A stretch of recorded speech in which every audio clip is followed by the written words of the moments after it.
समय बहुत बलवान है।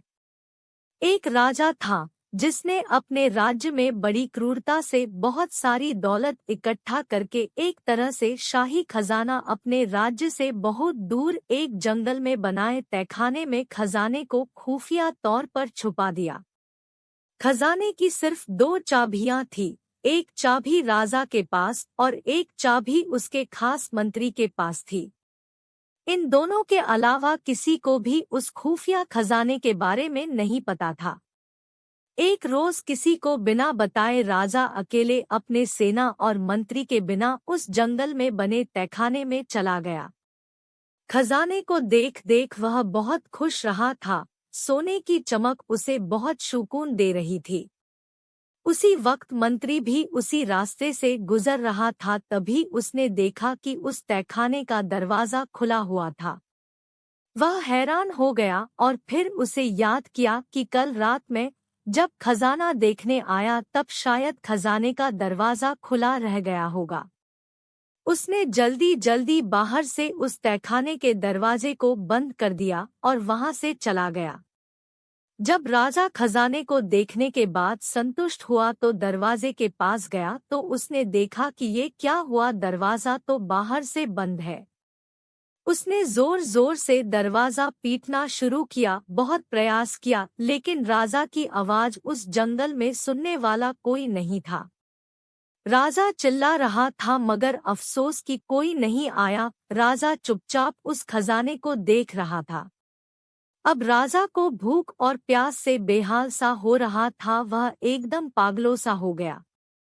वो रेंगता रेंगता हीरो के संदूक के पास पहुंचा और बोला, ए दुनिया के नायाब हीरे, मुझे एक गिलास पानी दे दे। मुसीबतों का डटकर मुकाबला कीजिए। सोने चांदी के पास गया और बोला कि इस सोने चांदी के खजाने मुझे एक वक्त का खाना दे दे।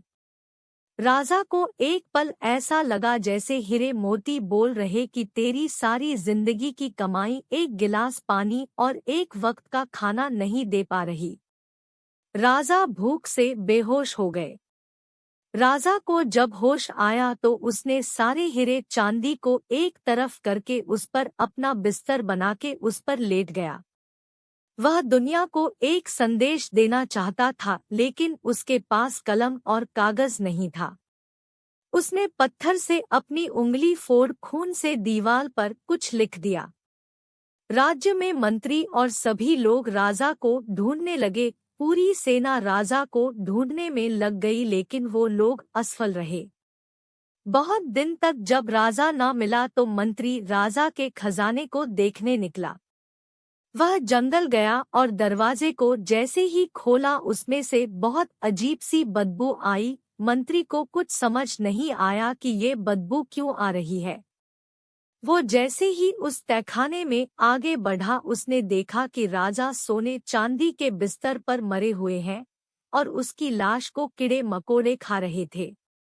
मंत्री ने देखा कि राजा ने दीवार पर कुछ लिखा हुआ था। उस पर लिखा हुआ था कि ये सारी दौलत आपको एक गिलास पानी और एक वक्त का खाना नहीं सकती। यही अंतिम सच है, आपके साथ आपकी कर्मों की दौलत जाएगी। चाहे आप कितनी भी मेहनत से सोने, हीरे, चांदी इकट्ठा कर लो, सब यही रह जाएगी। जो जीवन ऊपर वाले ने आपको उपहार के रूप में दिया है उसमें अच्छे कर्म कीजिए, लोगों की भलाई का काम कीजिए, वो भी बिना किसी स्वार्थ के। जमा कीजिए अच्छे कर्मों की अनमोल दौलत, हमेशा यही काम देगी। ये आपको कैसी लगी हमें कमेंट करके बताएं और इस कहानी को ज़्यादा से ज़्यादा शेयर करें। धन्यवाद।